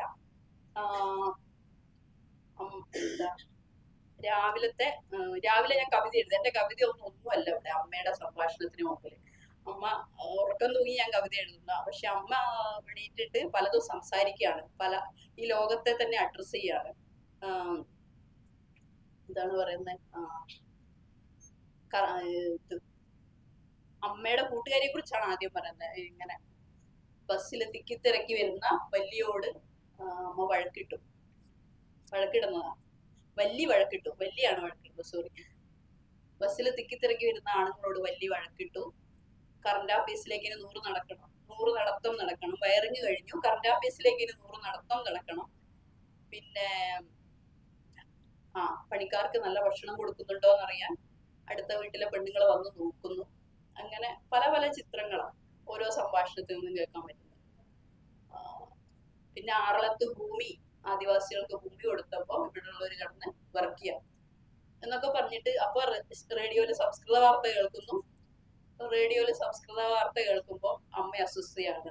എല്ലാ വീടുകളിലും അങ്ങനെയൊക്കെ തന്നെയാണ്. നമുക്ക് അപരിചിതമായ ഒരു ഭാഷയാണ്, നമ്മള് വ്യവഹാരത്തിൽ ഇല്ലാത്തൊരു ഭാഷ നമ്മൾ കേൾക്കുമ്പോൾ നമ്മൾ കേൾക്കേണ്ട ആവശ്യമില്ല എന്ന് നമ്മൾ തന്നെ തീരുമാനിക്കുക. അപ്പൊ എന്തായി, റേഡിയോയിൽ സംസ്കൃത വാർത്ത കേൾക്കുമ്പോൾ അമ്മ അത് കൂട്ടിവെക്കാൻ പറഞ്ഞ് പണിക്കിറങ്ങുക എന്ന് പറയുമ്പോൾ അതൊരു കർത്തൃത്വത്തിലേക്ക് തന്നെ പോവുകയാണ്. മറ്റുള്ളവർക്ക് സംഭാഷണങ്ങളും ഒതുങ്ങിക്കൂടലൊക്കെ ഉള്ളു, പക്ഷെ ഞങ്ങൾ ഈ ലോകത്തെ നേരിടുന്നുണ്ട്, കർത്തൃത്വമുണ്ട്, വ്യക്തിത്വമുണ്ട് എന്നൊക്കെ തന്നെയാണ് കവിതയിലൂടെ ഓരോ സ്ത്രീയെയും കൊണ്ട് ഞാൻ പറയിപ്പിച്ചത്. പിന്നെ വരുന്നത് കുറച്ചുകൂടി ശ്രദ്ധിക്കപ്പെട്ട കവിത കൈക്കൽ തുണികള്. അത് എൻ്റെ പേഴ്സണൽ ലൈഫ് തന്നെയാണ്. അതിൽ കുഞ്ഞുമോൾ മാത്രമേ ഇല്ലാതെ ഉള്ളൂ, ബാക്കിയെല്ലാം അങ്ങനെ തന്നെ ഞാൻ കവിതയിൽ വെച്ചു എന്നുള്ളതാണ്. കൈക്കള തുണികള്, തിരക്ക് പിടിച്ച ജീവിതം, കവിതയില്ല, കവിയായിട്ടുള്ള എന്നെ എനിക്ക് സങ്കല്പിക്കാൻ പോലും പറ്റുന്നില്ല. അങ്ങനെ ഒരു ഇരിക്കപ്പുറതി ഇല്ലാതെ അമ്മ പറയുന്നുണ്ട്. അതുപോലെ സ്വസ്ഥമായിട്ട് ഇരിക്കാനോ എഴുതാനോ ഏകാന്തതയോ ഒന്നുമില്ല എനിക്ക്. മുഴുവൻ സമയവും ഞാൻ എൻഗേജ്ഡാണ്. വീട് പണി, വീട്ടിലെ ജോലി, അല്ല സ്വന്തം തൊഴിലിടത്തേക്ക് പോകണം. അപ്പൊ എനിക്ക് കവിതയില്ല. അപ്പൊ ഞാൻ ഒറ്റ ഇരിപ്പിന് ഭ്രാന്ത് പിടിച്ച പോലെ എഴുതിയതാ. അതിന് എഡിറ്റിംഗ് പോലും ഇല്ല, കുത്തോ കോമയോ പോലും ഇല്ല. അങ്ങനെ എഴുതിയ കവിതയാണ് എൻ്റെ കൈക്കല തുണികൾ. പിന്നെ ഞാനത് എൻ്റെ എന്നുള്ളത് വെട്ടി എല്ലാവരുടെയും കവിതയാക്കി മാറ്റി, എല്ലാവരുടെയും കൈക്കല തുണികളാക്കി മാറ്റി. Kitchen tracks. പിന്നെ അതൊക്കെ എന്താണ് പിന്നെ അതൊരു ട്രെൻഡിലേക്ക് തന്നെ, ട്രെൻഡിന്റെ ഭാഗമായിട്ട് തന്നെ അതിനെ കണക്കാക്കി എന്നുള്ളതാണ്. മലയാള സാഹിത്യം ആണെങ്കിലും അല്ലെങ്കിൽ പൊതു ട്രെൻഡ് അങ്ങനെ ഉണ്ടാവുമല്ലോ, പൊതു ഭാവുകത്വത്തിന്റെ ഭാഗമായിട്ട് അത്തരം കവിതകളൊക്കെ കാണാനും പഠിക്കാനും തുടങ്ങി. പിന്നെ വരുന്നതാണ് ധീരയാ മലയാളം കണ്ടി കല്യാണം. ആ ഒരു സ്ത്രീയെ കുറിച്ച് കൂടെ പറയാതിരിക്കാൻ പറ്റൂല. എന്ന് വെച്ചാൽ ബഹുസ്വര ലോകങ്ങള് കവിതയിൽ കൊണ്ടുവന്നത് എം പി മനോജൊക്കെ എൻ്റെ കവിത ചൂണ്ടി പറഞ്ഞതാണ്. അപ്പൊ മുസ്ലിം ജീവിതങ്ങൾ വരുന്നുണ്ട്, മുസ്ലിം സ്ത്രീ ജീവിതങ്ങളും അല്ലാത്ത ആൾക്കാരൊക്കെ വരുന്നുണ്ട്. പാത്തുമ്മ എന്ന് പറഞ്ഞൊരു സ്ത്രീയെ കുറിച്ച് ഞാൻ എഴുതിയിട്ടുണ്ട്. അവര് ഉമ്മേറ്റിയാർ എന്നാണ് ഞങ്ങൾ വിളിക്കുക. പക്ഷെ പിന്നെ ഞാൻ കേട്ടു ഉമ്മേറ്റിയാർ എന്ന് വിളിക്കുന്ന ആ ഉമ്മാക്ക് ഇഷ്ടമല്ല. അപ്പൊ ഞാൻ ആ വിളി മാറ്റി, പിന്നെ പാത്തും ഉമ്മ തന്നെയാക്കി, ഉമ്മ തന്നെ വിളിക്കാൻ തുടങ്ങി. അവര് വല്ലുമായിട്ട് പോകുന്നൊരു ചിത്രമുണ്ട്, ശങ്കരൻ നായരുടെ കണ്ണ് വെട്ടിച്ച് ഉമ്മേറ്റിയാർ ഇടവഴിയിലെ പുല്ല് പറിക്കുന്നത്. അത്തരം ചിത്രങ്ങളൊക്കെ ഒരു ഞങ്ങളെ നാട്ടുമ്പുറത്തെ ഒരു നേരത്തെ ഉണ്ടായിരുന്ന ഒരു ചിത്രം. ഇടവഴികളൊക്കെ ഇപ്പൊ റോഡുകളായി. ഇടവഴി കൂടെ ഓടുന്നത് നമ്മളൊരു കുട്ടിക്കാലത്തുള്ള ഒരു സ്ഥിരം പരിപാടിയാണല്ലോ. ഇപ്പോഴും അങ്ങനെ തന്നെയാണ്, പെൺകുട്ടികൾ ഓടാൻ ഭയങ്കര ഇഷ്ടമാണ്, ഓടിക്കൊണ്ടിരിക്കും. പിന്നെ എന്ന് വെച്ചാൽ പേടിയായിരിക്കും, പല പൊത്തിനുള്ളിൽ പാമ്പുണ്ടാവോ, അങ്ങനെ എന്തെങ്കിലും ഉറയൂരിയ പാമ്പോ അങ്ങനെ എന്തെങ്കിലും ഉണ്ടാകുന്ന ഭയങ്കര പേടികളൊക്കെ ഉണ്ടാവും. പക്ഷെ ഇടവഴികളെ അങ്ങനെ നമ്മള് നൊസ്റ്റാൾജിയുടെ ഭാഗമായിട്ട് ഞാൻ ഒരിക്കലും അത്തരം അനുഭവങ്ങളെ കണ്ടിട്ടില്ല. എല്ലാരും ഭൂതകാല കുളിരിൽ അഭിരമിക്കുമ്പോ എനിക്കങ്ങനെ അത്തരം അഭിരമിക്കേണ്ട കാര്യങ്ങളൊന്നും ഇല്ല തന്നെ. എല്ലാം നമ്മൾ എന്താണ് സംശയത്തോടു കൂടി തന്നെയാണ് നോക്കിയത് എന്ന് ഇപ്പൊ തോന്നുന്നു. കംഫർട്ടായിട്ടുള്ള ഇടത്തേക്ക് എപ്പോഴും നമ്മൾ സഞ്ചരിക്കാൻ ശ്രമിക്കും. നമ്മൾ അൺകംഫർട്ട് ആയിട്ടുള്ള സ്ഥലങ്ങളിൽ നിന്നൊക്കെ മാറി കൊണ്ടിരിക്കും. ഒരിക്കലും എനിക്ക് എന്റെ നാട്ടിൽ തന്നെ ഒതുങ്ങിക്കൂടാൻ ഒരിക്കലും ആഗ്രഹമില്ലായിരുന്നു. അതുകൊണ്ടാണ് ഞാൻ ട്രിവാൻഡ്രം എന്നുള്ള സ്പേസിലേക്ക് പോകുന്നു, പിന്നെ ഇപ്പൊ എറണാകുളത്തേക്ക്. അപ്പൊ വീണ്ടും എനിക്ക് പുറത്ത് എവിടെയെങ്കിലും പോകണം. ഇപ്പൊ ഇംഗ്ലീഷ് കുറച്ചുകൂടി മെച്ചപ്പെടുത്താൻ ശ്രമിക്കുക. ഞാൻ കുറച്ചുകൂടി ടോപ്പിലുള്ള ആൾക്കാരോടൊക്കെ വെറുതെ എങ്കിലും പൊട്ട ഇംഗ്ലീഷ് ആണെങ്കിൽ കുറച്ച് ഇന്ററാക്ഷൻ ഒക്കെ ശ്രമിച്ചുകൊണ്ടിരിക്കുന്നുണ്ട്. എന്ന് വെച്ചാൽ എനിക്ക് കുറച്ചുകൂടെ ഉയരത്തിലേക്ക് എത്തണമെന്ന് ഞാൻ ഇപ്പൊ വിചാരിക്കുന്നുണ്ട്. അത്തരത്തിലാണ് എന്റെ എഴുത്ത് ലോകവും അനുഭവ ലോകവും ഒക്കെ വരുന്നത്. എന്താ പറയാ, അങ്ങനെ ഒരുപാട് പേഴ്സണൽ ആയിട്ട് ഒരുപാട് അനുഭവങ്ങളുണ്ട്. എഴുത്തുകാരി എന്നുള്ള രീതിയിൽ പ്രണയ കവിത എഴുതുമ്പോൾ അത് വലിയ വിഷയമായിരുന്നു. ഞാനത് എപ്പോഴും ഒളിപ്പിച്ച് വെക്കേണ്ട അവസ്ഥയുണ്ടായിരുന്നു. എപ്പോഴും എന്റെ കാമുകൻ എന്ന് പറയുന്നത് ചിലപ്പം അത് ഡീപ്പായിട്ടുള്ള ഒരു സൗഹൃദത്തെ ഞാൻ പ്രണയമായിട്ട് കണ്ടിട്ടുണ്ടാവാം, അങ്ങനെയായിരിക്കാം. എന്തായാലും അത്തരം അനുഭവങ്ങളൊക്കെ ഞാൻ ഒളിപ്പിച്ച് വെച്ചിട്ടുണ്ട്. ഒളിപ്പിച്ച് പിന്നീട് പുസ്തകത്തിലാക്കുമ്പോൾ പിന്നെ വലിയ കുഴപ്പമൊന്നുമില്ല. അപ്പൊ ഇതിങ്ങനെ മിക്സിന്റെ അടിയിലൊക്കെ വെച്ചിട്ട് പിന്നെ നേരെ ഓഫീസ് കൊണ്ടുപോയിട്ട് അല്ലെങ്കിൽ യാത്രക്കിടയിൽ ട്രെയിൻ യാത്രയിലൊക്കെ ആയിരിക്കും ചിലപ്പോൾ ഇതൊക്കെ ടൈപ്പ് ചെയ്തിടും. അങ്ങനെയുള്ള ഭയങ്കര പുരുഷാധിപത്യത്തിന്റെ എല്ലാ പ്രശ്നങ്ങളും ഞാൻ അനുഭവിച്ചിട്ടുണ്ട്. അത് അപ്പൊ നമുക്ക് ഇതിൽ നിന്നൊക്കെ പെട്ടെന്ന് പുറത്തു കിടക്കാൻ പറ്റുമോ? ഇല്ലതാനും. നമുക്ക് കൃത്യമായ ഒരു കാരണം ഇല്ലാതെ നമുക്കൊരു ബന്ധത്തിൽ നിന്ന് പോലും കടക്കാൻ പറ്റൂല. അതാണ് ഇവിടുത്തെ ഒരു വ്യവസ്ഥിതിയുടെ ഒരു പ്രശ്നം. ഇങ്ങനെ പുറത്തു കടന്നു, ഒറ്റയ്ക്കാവുന്നു, വീണ്ടും ഒരു പാർട്ട്ണറിലേക്ക് പോകുന്നു. അപ്പം വീണ്ടും ഒരു പാർട്ട്ണറിലേക്ക് എന്തിനു പോയി എന്ന് ആൾക്കാർ ചോദിക്കാൻ തുടങ്ങി. പേഴ്സണൽ ലൈഫിലേക്ക് വീണ്ടും ആളുകൾ ചോദ്യങ്ങൾ അത് പേഴ്സണൽ ലൈഫ് വെച്ചിട്ട് പലതും ചോദിക്കാൻ തുടങ്ങി. അപ്പൊ ഞാൻ പറഞ്ഞു, എനിക്ക് വളരെ കംഫർട്ട് ആയിട്ടുള്ള ഒരാള് ലൈഫിലേക്ക് വരികയാണെങ്കിൽ മാത്രം വീണ്ടും ഒരു മാരീഡ് ലൈഫ് മതിയെന്ന് തീരുമാനിച്ചിരുന്ന ആളാണ്. അങ്ങനെ ഒരാളെ കിട്ടി. അപ്പൊ വളരെ സേഫ് ആയിട്ട് എന്റെ ക്രിയേറ്റീവ് ആയിട്ടുള്ള ലോകത്ത് നിൽക്കാൻ പറ്റുന്നുണ്ട്. സ്വാതന്ത്ര്യത്തെ എന്താ പറയാ, എല്ലാരും പറയുന്ന എനിക്ക് സ്വാതന്ത്ര്യം തരുന്നുണ്ട്. എനിക്ക് അങ്ങനെയല്ല, സ്വാഭാവികമായിട്ട് അത് അനുഭവിക്കാൻ പറ്റുന്നുണ്ട്. അതുകൊണ്ട് തന്നെ എഴുത്ത് വളരെ സ്വാഭാവികമായിട്ട് എനിക്ക് ആ എഴുത്ത് ലോകത്ത് നിൽക്കാൻ പറ്റുന്നുണ്ട്. ഇവിടെയൊക്കെ നിങ്ങളെ കാണാനും വരാനും സംവദിക്കാനും ഒക്കെ പറ്റിയെന്നുള്ളതാണ്.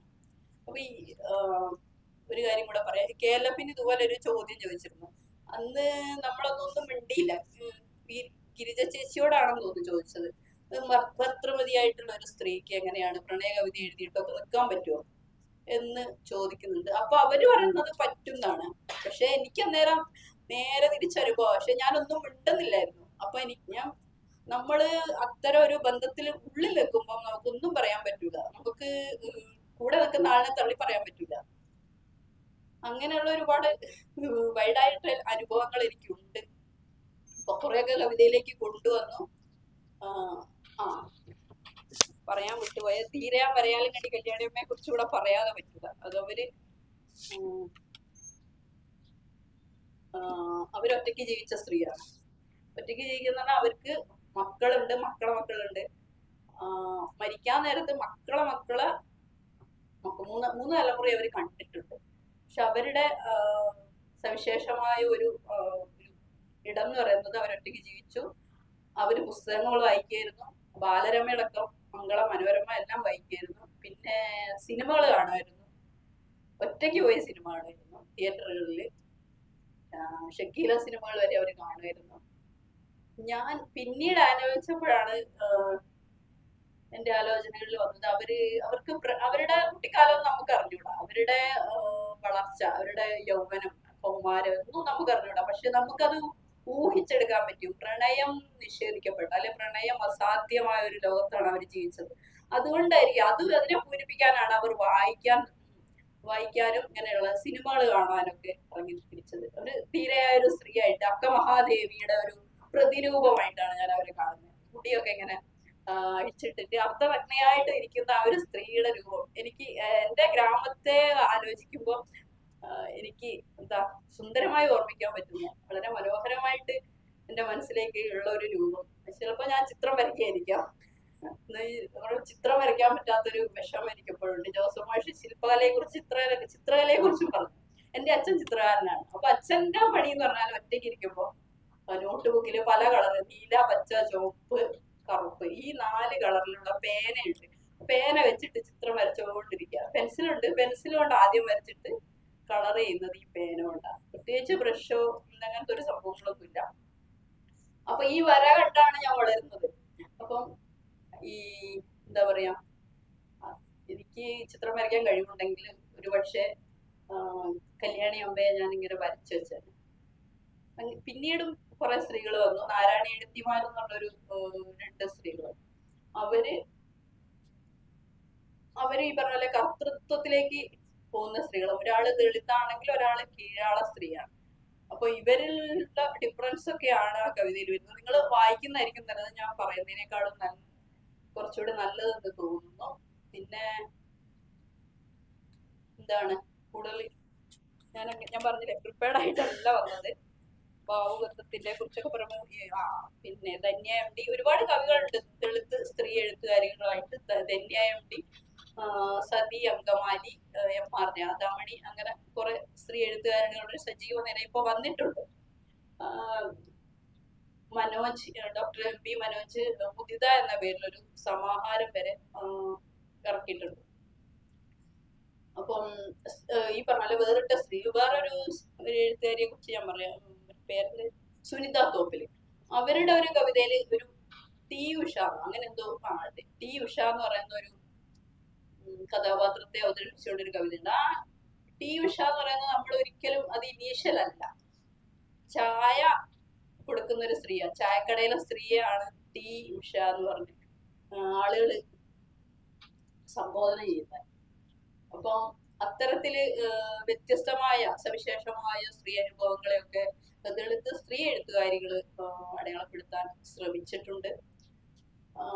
അവരുടെ പ്രതിരോധങ്ങൾ, അവരുടെ അതിജീവനങ്ങളൊക്കെ അടയാളപ്പെടുത്താൻ ശ്രമിച്ചു എന്നുള്ളതാണ്.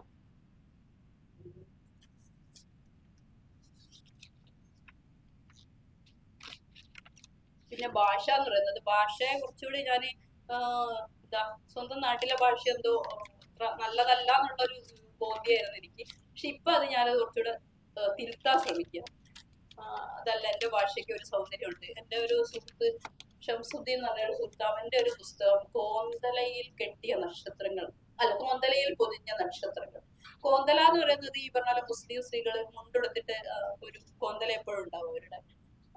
എല്ലാവർക്കും ഉണ്ടായിരുന്നു തോന്നുന്നു. പക്ഷെ ഇത് കുറച്ചുകൂടി നമ്മള് പാട്ടും കേട്ടിട്ടുണ്ടല്ലോ, പിന്നെ വീട്ടി മുരളി, വീട്ടി മുരളി, അതെ, ഷഹബാസിന്റെ അടുത്തുനിന്നാണ് നമ്മളിപ്പൊ കേൾക്കുന്ന ആ പാട്ട്.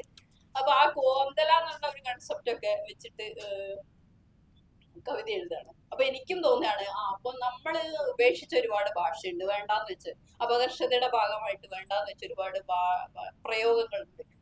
അപ്പൊ അത് വയ്യ തന്നെ എന്നൊക്കെ പറയും, വയ്യ. പിന്നെ കീറാതെയും മുറിയാതെയും അങ്ങനെയൊക്കെ അമ്മ പറയുന്നത് ഞാൻ കേട്ടിട്ടുണ്ട്. ഇവൾക്ക് അച്ഛന്റെ അതേ സ്വഭാവം, കീറാതെയും മുറിയാതെയാണ് ആ സ്വഭാവം കിട്ടിയിട്ടുള്ളത് എന്നൊക്കെ പറയുന്നു. അങ്ങനെ ഒരുപാട് വാക്കുകളുണ്ട്. മൈമ്പ് എന്ന് പറയുന്നത് കുറച്ചുകൂടി കൊളാക്കിയല്ല. മൈമ്പ് എന്ന് പറഞ്ഞാല് മനസ്സിലായോ, അറിയാവോ? സന്ധ്യാനേരമാണ്.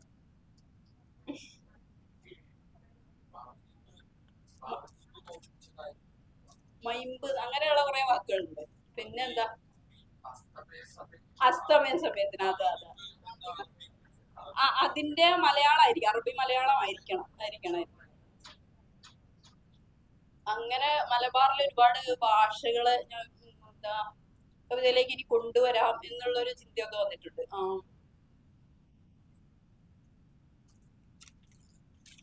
പിന്നെ പറയാനുള്ളത് എന്താ, സമകാലിക ദളിത് എഴുത്തുകാരികളെ കുറിച്ചൊക്കെ ജോസഫ് മാഷ് സംസാരിച്ചു. മീന കന്ദസ്വാമി, അങ്ങനെ ഒരുപാട് സ്ത്രീ എഴുത്തുകാരികളുണ്ട്. സുകൃത റാണിയൊക്കെ, സുകൃത റാണി അങ്ങനെയാണ് നമ്മൾ പറയുന്ന, പെട്ടെന്ന് സുകൃത റാണി നമ്മളെ മനസ്സിലേക്ക്. പക്ഷെ ഞാൻ അവരോട് മെസ്സേജ് അയക്കുമ്പോ ഞാനിങ്ങനെ പറഞ്ഞപ്പോ അങ്ങനെയല്ല, നോട്ട് സുകൃത റാണി, സുകൃത റാണി അങ്ങനെയാണ് അവര് പറഞ്ഞിരിക്കുന്നത്. അപ്പം അത് തികച്ചും വ്യത്യസ്തമാണ്. അവര് സ്വയം പറയുന്നെ പറഞ്ഞുകൊണ്ടാണ് എന്താണ് കവിതയിൽ നിൽക്കുന്നത്. ഞാൻ ഒരിക്കലും അങ്ങനെ ഡയറക്റ്റ് ആയിട്ട് ജാതിയുടെ ഒരു വിഷയം കവിതയിൽ കൊണ്ടുവന്നിട്ടില്ലെന്നാണ് എനിക്ക് തോന്നുന്നത്. അത് അബോധത്തിൽ സംഭവിച്ചു തന്നെയാണ്. വേരുകൾ നിരന്തരം പറഞ്ഞ കവിത വീണ്ടും പിന്നീട് എഴുതിയിട്ടുണ്ട്, കുറച്ചുകൂടെ റീസെന്റ് ആയിട്ട്. അതിലൊക്കെ അങ്ങനെ പ്രത്യക്ഷമായിട്ട് കൊണ്ടുവരാതിരിക്കാനാണ് ശ്രമിച്ചത്, കുറച്ചുകൂടെ ഹൈഡാക്കി വെക്കാനാണ് ശ്രമിച്ചിട്ടുള്ളത്. പിന്നെ എന്താണ്, ദളിത് സമൂഹങ്ങളിലെ പുരുഷാധിപത്യത്തെ കുറിച്ച് പറഞ്ഞു. അതെങ്ങനെ അതിനെയൊക്കെ എങ്ങനെ മറികടക്കാന്നുള്ള ചിന്തകളൊക്കെ എനിക്ക് തോന്നുന്നത്. ഇതൊക്കെ നമുക്ക് കവിതയിലെല്ലാം അത് സാധിക്കണം എന്നില്ല. എനിക്ക് തോന്നുന്നത് കുറച്ചുകൂടി ബൃഹത്തായ ആഖ്യാനങ്ങൾ എനിക്ക് ആ ഒരു ചിന്തയാണ് ഇപ്പൊ വരുന്നത്. അല്ലാതെ കവിതയിൽ തന്നെ നിൽക്കണം എന്ന് ഒരു ആഗ്രഹവും ഇല്ല. ഇപ്പൊ മറ്റു പല സുഹൃത്തുക്കളും പല മേഖലകളിലേക്കും സഞ്ചരിച്ചതിന് ശേഷം അവസാനമാണ് കവിതയെ കുറിച്ച് ചിന്തിക്കുക. അയ്യോ, എനിക്ക് കവിതയും കൂടെ, ഒരു കവിതാ സമാഹാരവും കൂടെ ഇറക്കിയ സമാധാനമായിരുന്നു എന്ന് ചിന്തിക്കുമ്പോൾ ഞാൻ വിചാരിക്കുന്ന കവിതയെ എങ്ങനെയെങ്കിലും പുറത്ത് കിടന്നിട്ട് എനിക്കൊരു നോവലിലേക്കൊക്കെ പോകണം. അപ്പം എന്റെ ഒരു സുഹൃത്താണ്, നീ അതൊന്നും പറയൊന്നും വേണ്ട, നീ അങ്ങ് എഴുതി കഴിഞ്ഞിട്ട് നീ പറ, അല്ലാതെ ഇങ്ങനെ ഞാൻ എഴുതാൻ പോകുന്നു പറഞ്ഞു. അപ്പൊ ഞാൻ ഫേസ്ബുക്കിൽ ഇടുകയും ചെയ്തു കുറെ മുമ്പിട്ട്. എനിക്ക് 40 വയസ്സായി. അപ്പൊ ഞാൻ എന്താ നോവൽ എഴുതാൻ പോകട്ടോ. അപ്പൊ 600-ന് മേലെ ലൈക്ക്, 2 വരി എന്തോ ഞാൻ എഴുതിയിട്ടിട്ടുള്ളൂ. അപ്പൊ എനിക്ക് തോന്നി ഇതെന്തോ വളരെ ആളുകൾ വെയിറ്റ് ചെയ്തിരിക്കുന്ന ഒരു സംഭവം തന്നെയാണ് അനുഭവ ലോകം എന്ന് പറയുന്നത്. നമ്മളെ പുലർക്കിടയിലുള്ള ഒരു സംഭവമാണ് എന്താ കൂളിയോ, കൂളി. അപ്പൊ അത് കൂളിപ്പാട്ടാണ്. സിനിമയില് എന്തായിരുന്നു സിനിമേന്റെ പേര്, സിനിമേന്റെ പേരിട്ടുന്നില്ല. ആ പാട്ടില് ആ ടോണില് വരുന്ന അത് അപ്പോഴാണ് ഞാൻ ഓർത്തത് ഒരുപാട് പിന്നെ ആളുകൾക്ക് അറിയാത്ത ഒരുപാട് അനുഭവ ലോകങ്ങളും ഒക്കെ ദളിത് സമൂഹത്തിലുണ്ടല്ലോ. അതൊക്കെ ഇങ്ങനെ ഒരിക്കലും കവിതയെ കൊണ്ടുവന്നിട്ടില്ല. അപ്പം അതെനിക്കൊന്ന് കൊണ്ടുവരണം. ഇപ്പൊ എന്റെ ഒരു അനുഭവം എന്ന് പറഞ്ഞാല്, എന്റെ അച്ഛന്റെ ഒക്കെ ഫാമിലി എന്ന് പറഞ്ഞാൽ കുറച്ചുകൂടി കുലസ്വഭാവമുള്ളവരാണ്. അമ്മയുടെ ഫാമിലി എന്ന് പറഞ്ഞാൽ കുറച്ച് അങ്ങനെയല്ല, കുറച്ച് അങ്ങോട്ടേക്ക് വിടുക പോലും ഇല്ല. വെക്കേഷൻ സമയത്ത് അച്ഛൻ വിടൂല ഞങ്ങളെ, അത് അങ്ങോട്ട് വിടൂല, തെറി പഠിക്കും ഞങ്ങൾ, അങ്ങനെയൊക്കെ. ഇപ്പൊ തെറി പഠിച്ചില്ലെങ്കിൽ വലിയ വിഷയമാണെന്ന് എനിക്ക് മനസ്സിലായത് അയോധ്യയുടെ വിഷയം വന്നപ്പോ.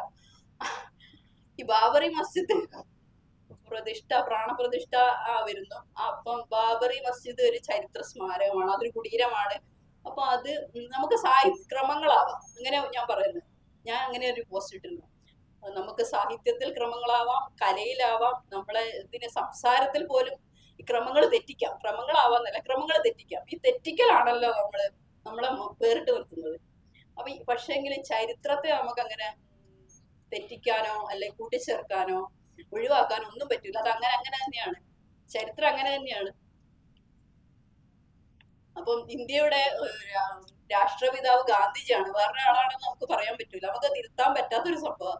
അതുപോലെ തന്നെയാണ് ഈ ബാബറി പള്ളി നമ്മളെ മനസ്സിൽ ചരിത്രത്തിൽ ബാബറി പള്ളി തന്നെയാണ്. അപ്പൊ പ്രാണപ്രതിഷ്ഠ നടത്തിയാലില്ലെങ്കിലും സത്യം എന്ന് പറയുന്നത്, ചരിത്രം എന്ന് പറയുന്നത് അത് തന്നെയാണ്. അപ്പോഴാണ് ഈ ഒരു പോസ്റ്റ് ഇട്ടപ്പോഴാണ് തെറി വരുന്നത്. എന്നെ തെറി പറയുന്നത് ഞാൻ ആദ്യമായിട്ട് ഫേസ്ബുക്കിൽ റിപ്ലൈ ആയിട്ട് ഒരു തെറി പറയുന്നു.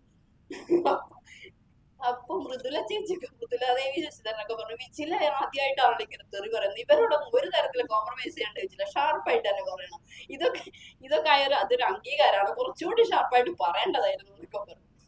അങ്ങനെ ഈ പറഞ്ഞ പോലെ തെറി നമ്മളെ ജീവിതത്തിന്റെ ഭാഗമാവേണ്ടിയിരുന്ന ഒരു സംഭവം, അതിനെ മോശമായിട്ട് കാണുന്ന ഒരു അനുഭവ വിരുസരാണ് എന്റെ അച്ഛനൊക്കെ എന്നെ പഠിപ്പിച്ചിരിക്കുന്നത്. അങ്ങനെ പറയാം, നല്ല കുട്ടി നല്ല കുട്ടി. അപ്പൊ നല്ല കുട്ടിയാകാന്ന് പറയുന്നത് ഇപ്പൊ എനിക്ക് ഭയങ്കര ബുദ്ധിമുട്ടായി മാറിയിരിക്കുക. എവിടെ പോയാലും ഇങ്ങനെ പ്രൈസ് വളരെ ഇങ്ങനെ പൊക്കി പൊക്കി പറയാന്ന് പറഞ്ഞാൽ വലിയ വിഷയമായി എനിക്ക് മാറി. അതൊരു വലിയ വിഷയമാണ്. നമുക്ക് കുറച്ച് ശത്രുക്കളൊക്കെ വേണം എന്നാണ് ഞാൻ വിചാരിക്കുന്നത്. പൊളിറ്റിക്കലി നമ്മൾ കറക്റ്റ് ആവുമ്പോൾ, പൊളിറ്റിക്കലി കറക്റ്റ്നെസ് നോക്കുമ്പോൾ, അല്ലെങ്കിൽ അത് പാലിക്കുമ്പോൾ എന്താണ് നമുക്ക് കുറച്ച് ശത്രുക്കളൊക്കെ ആവശ്യമാണ്. നല്ല കുട്ടി എന്നുള്ള പേര് എനിക്ക് വേണ്ട എന്ന് ഞാൻ വിചാരിക്കുന്നു. ഈ പള്ളി സ്കൂളിലാണ് ഞാൻ പഠിച്ചത് ഹൈസ്കൂൾ കാലം 3 വർഷം. ഈ പറഞ്ഞ സന്മാർഗ ക്ലാസ് അത് ഇത് ഇതൊക്കെ പറഞ്ഞ് നമ്മൾ കുറച്ചുകൂടി എപ്പോഴും ഇങ്ങനെ നല്ല കുട്ടിയാ. അപ്പൊ എന്റെ ആങ്ങളെ കുറച്ച് തെറിച്ച സ്വഭാവമൊക്കെ. അപ്പൊ ഒരു എലിസബത്ത് എന്ന് പറഞ്ഞൊരു ടീച്ചർ അറിയാം, വിജിലാന്റെ ആങ്ങളെ അത് നെറ്റിയിൽ എഴുതി ഒട്ടിക്കണം. അത്ര ആങ്ങളെയാണ് ഈ സ്വഭാവം കാരണം. പക്ഷെ ആങ്ങളെയാണ് കുറച്ചുകൂടി എന്താ നമ്മളെ കുടുംബത്തിലേക്ക് ഒരു മൂലധനമൊക്കെ കൊണ്ടുവരാൻ ശ്രമിച്ചത് അവനാണ്. അവന് ഒരു സർക്കാർ ജോലിയൊക്കെ ഉള്ളതുകൊണ്ട് എനിക്ക് ചെലവിനൊന്നും കൊടുക്കണ്ട, എനിക്ക് കവിത എഴുതി കിട്ടുന്ന പൈസ, ചെറിയ ജോലി, അങ്ങനെയൊക്കെ ഞാൻ എൻ്റെ കുടുംബത്തിലേക്ക് ഇങ്ങനെ ഒതുങ്ങി പോവുകയാണ് ചെയ്തത്. പക്ഷെ ഈ തലതെറിഞ്ഞു പോയത് ഇങ്ങനെ പിന്നെ എന്താ മഠത്തിലൊക്കെ കരിക്കൊക്കെ ഇട്ട് കുടിക്കുന്ന ഒരു സ്വഭാവം ഉണ്ടായിരുന്നു അവന്. കൂട്ടുകാരുടെ കൂടെ പോവുക അങ്ങനെ. അപ്പൊ അതൊക്കെ ഭയങ്കര തലതിരിഞ്ഞ സ്വഭാവമാണല്ലോ. അങ്ങനെ നല്ല കുട്ടി എന്നുള്ള ഒരു എപ്പോഴും ഒരു ഐഡന്റിറ്റി ഉണ്ടായിരുന്നു.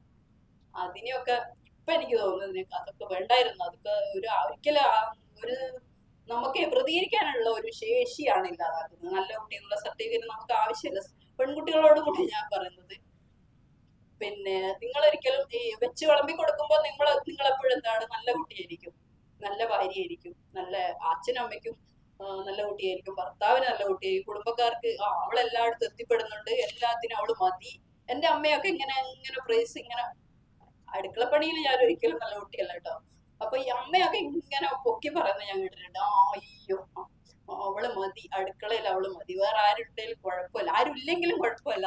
ഇങ്ങനെ വാഴ്ത്തിപ്പാടലുകൾ കേട്ടിക്കൊണ്ടാണ് ഓരോ സ്ത്രീയുടെയും എന്താണ് വിപുല ഒരു തുറസായ ഇടങ്ങളൊക്കെ അടയ്ക്കുന്നത്. അത് ഒരിക്കലും നിങ്ങൾ ഒരു വാഴ്ത്തിപ്പാടിന്റെ മുന്നില് പതറിപ്പോവരുത്, അല്ലെങ്കിൽ എന്താ അതിന് മതിമറന്ന് പോവുകയേ ചെയ്യരുത്. നിങ്ങളെ സൗന്ദര്യത്തിൽ പോലും നിങ്ങൾ ചിലപ്പോൾ ഭയങ്കര സുന്ദരി അതൊക്കെ പറഞ്ഞിരിക്കും. അതല്ല, നിങ്ങളെ സൗന്ദര്യം എന്ന് പറയുന്നത് നിങ്ങളെ പേഴ്സണാലിറ്റിയാണ്, നിങ്ങളെ അഭിപ്രായങ്ങളാണ്. ലോകത്തെ എങ്ങനെ അധികാരത്തിനെതിരെയുള്ള ചെറുത്തുനിൽപ്പുകളായിരിക്കണം, വ്യവസ്ഥിതിക്കെതിരെയുള്ള നിങ്ങളുടെ എല്ലാ ഒരു നോട്ടം പോലും ചിലപ്പോ എന്താണ് നിങ്ങളെ നല്ല കുട്ടി അല്ലാന്ന് പറയിപ്പിക്കാം. അപ്പൊ നല്ല കുട്ടി ആവാതിരിക്കുക, ടിപ്പിക്കലായിട്ടുള്ള നല്ല കുട്ടികൾ ആവാതിരിക്കുക. പേഴ്സണലി പൊളിറ്റിക്സ് എന്ന് പറയില്ല, അത് അങ്ങനെ പൊളിറ്റിക്കലായിട്ടുള്ള life make art make politics എന്ന് പറയുന്നുണ്ട്. അപ്പൊ റിയാസ് കോമു ആണ് എന്റെ പുസ്തകത്തിനെ കവർ ചെയ്യുന്നത് കേട്ടോ. ഒരു സന്തോഷ വാർത്ത ഞാൻ പറയാം. അപ്പൊ പുള്ളിയായിട്ട് ഞാൻ സംസാരിച്ചപ്പോ എന്നോട് പറഞ്ഞു അംബേദ്കറുടെ ഒരു വർക്ക് ഞാൻ സൗത്ത് ആഫ്രിക്കയിൽ ചെയ്തു. അപ്പൊ ഞാൻ ദളിതല്ലാത്തോണ്ട് എനിക്കത് ശ്രദ്ധ കിട്ടിയില്ല. അപ്പൊ അത് അടയാളപ്പെട്ടു. അപ്പൊ ഞാൻ പറഞ്ഞു അത് ശരിയാണെന്ന് എനിക്കും തോന്നി. പക്ഷെ ഞങ്ങള് പുള്ളി തിരക്കുള്ള വ്യക്തി ആയതുകൊണ്ട് കൂടുതൽ കമ്മ്യൂണിക്കേഷനിലേക്ക് പോകാൻ പറ്റിയിട്ടില്ല. അപ്പൊ എനിക്ക് അത് പഠിക്കണം. അത് പഠിക്കണമെങ്കിൽ ആർട്ടിനെ കുറിച്ച് പഠിക്കാൻ കുറച്ച് സമയം എടുക്കും. ദളിതല്ലാത്തവര് എത്രത്തോളം ദളിത് എന്താ അവരുടെ റെസിസ്റ്റൻസ്, അല്ലെ എങ്ങനെ അംബേദ്കർ ഇന്ത്യയിൽ പ്രതിഷ്ഠിക്കപ്പെടേണ്ടത്, എങ്ങനെയാണ് അംബേദ്കർ വായിക്കേണ്ടത് എന്നുള്ള ചർച്ചകളിലേക്കും സംവാദങ്ങളിലേക്കും പോകാനൊക്കെ ഇത്തരം വർക്കുകൾ വളരെയധികം ഗുണം ചെയ്യുമായിരിക്കും. പക്ഷെങ്കിൽ ഇത് ദളിതല്ലാത്ത ഒരാൾ ചെയ്തപ്പോ വലിയ ശ്രദ്ധ കിട്ടിയില്ല എന്നുള്ളത് ഒരു പ്രശ്നമായിട്ട് അയാൾ പറയുന്നുണ്ട് എന്നോട്. എന്തായാലും ഇതും ഒരു പക്ഷെ എന്താണ് പ്രിവിലേജ് എന്ന് പറയുന്ന ഒരു സംഭവം ഉണ്ടല്ലോ. അപ്പൊ എനിക്കൊക്കെ എന്തെങ്കിലും പ്രിവിലേജ് കിട്ടിയിട്ടുണ്ട്, അത് ഇൻബോൺ അല്ല ഒരിക്കലും. അത് എന്താ കുടുംബത്തിൽ നിന്ന് കിട്ടുന്ന ഒരു സംഭവം അല്ലെങ്കിൽ ജന്മനാ കിട്ടുന്ന ഒരു സംഭവമേ അല്ല. അത് നമ്മൾ നേടിയെടുത്തൊരു സംഭവമാണ്. നിങ്ങൾ എന്നെ കേട്ടിരിക്കുന്നു എന്ന് പറയുന്നത് നേടിയെടുത്തൊരു സംഭവമാണ് പ്രിവിലേജ് പറയുന്നത്. പ്രിവിലേജിൽ നമ്മൾ അഭിരമിക്കേണ്ടതുണ്ടോ അതും ഇല്ല. ഈ പറഞ്ഞ സാധാരണ ജോസഫ് മാഷ് പറഞ്ഞ സാധാരണ ജനങ്ങളോടൊപ്പം കൂട്ടുകൂടുക എന്നുള്ളൊരു ഇതുണ്ടല്ലോ. ഞാൻ മെട്രോ ട്രെയിനിലാണ് എന്നും രാവിലെ വരുന്നത്. പക്ഷെ ഞാൻ കമ്പനിയിൽ ജോലി ചെയ്യുന്ന ഒരു ചേച്ചിയായിട്ട് എന്നും കമ്പനി അവരുമായിട്ടാണ് തമാശ പറയുന്നതും ചിരിക്കുന്നത്. കുറേ ദിവസങ്ങളായിട്ട് ഞങ്ങള് കമ്പനിയാ. പക്ഷേ ഇടയ്ക്ക് കാണാതിരിക്കും. എന്നോട് ചോദിക്കും, എന്താ ചേച്ചി കണ്ടില്ലല്ലോ എന്ന്. അപ്പം സംപ്രായമൊക്കെ ആയിരിക്കാം, പക്ഷെ അവരെ കണ്ട പ്രായം തോന്നും. അപ്പൊ ഞാൻ ചേച്ചിന്നാണ് അവരെ വിളിക്കുന്നത്. അപ്പൊ കണ്ടില്ലല്ലോ ഞാൻ പറഞ്ഞു പരിപാടി ഉണ്ട്. ഇവിടെ പരിപാടി അവിടെ പരിപാടി എന്നൊക്കെ പറഞ്ഞു. പരിപാടിയാ? ഞാൻ പറഞ്ഞു ഞാനൊരു ഫേമസ് പേഴ്സൺ ആണെന്ന്. അപ്പൊ ആണോ, ഇത് പറയാതെ ഞങ്ങൾ അങ്ങനെ അറിയാനാ? അത്രേ ഉള്ളൂ, നമ്മളെ പ്രശസ്തി എന്ന് പറയുന്നത് അത്രേ ഉള്ളൂ. ഒരു വഴി അത് നമ്മളെ മേഖലയിൽ മാത്രമാണ് നമ്മൾ പ്രശസ്തര്. അല്ലാതെ സാധാരണക്കിടയിൽ എന്ത് നമ്മള് ബസ് കാത്തിക്കുമ്പോ നമ്മളാരെയും വണ്ടി പിക്ക് ചെയ്ത് കൊണ്ടുപോകും? ഒരിക്കലും ഇല്ല. നമ്മള് സ്വന്തം വണ്ടി പിടിച്ച് അല്ലെ ബസ് പിടിച്ച് തന്നെ പോകണം. അപ്പൊ പ്രിവിലേജ് എന്ന് പറയുന്നത് നമ്മളെ ഇടങ്ങളിൽ അപ്പൊ കവിത എഴുതിയിട്ട് എന്ത് നേടിയെന്ന് പലരും എന്റെ കുടുംബത്തിൽ നിന്ന് പല ചോദ്യങ്ങൾ ഉണ്ടായിട്ട് ഈ കൊല സ്വഭാവമുള്ള കുറെ ആൾക്കാരുണ്ട്.